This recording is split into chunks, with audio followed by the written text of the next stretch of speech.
Eto mga ka-RSP, makikick and run na sa bagong football field sa Marikina. Ang good news, pwede kang makapaglaro ng libre. Paano? Tara, alamin natin. Sa Pilipinas, unti-unti nang lumalawak ang pagtangkilik sa larong football. Dati, hindi ito gaanong napapansin kumpara sa ibang sports.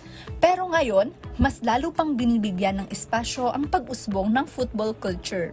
Kamakailan, ginanap ang ceremonial opening ng field sa pangunguna ni Marikina Mayor Maan Teodoro at dating Asdal player Anton Del Rosario, kasama ang mga miyembro ng Marikina City Council. Federland has been in Marikina for more than 20 years. We have a substantial development here comprising residential and commercial outfits. And but we want it to be a center for residents, for wellness, and even for food. So that's why we're launching this football field, because we want to be part of the wellness trend in the country today. Apart from this football field, we're actually launching a sports center in the mall. Good news, dahil libre muna ang paglalaro dito upang masubukan ng mga football clubs ang bagong field at mas mapabuti ang kanilang operasyon. Ang bagong football field na ito ay hindi lang espasyo para maglaro.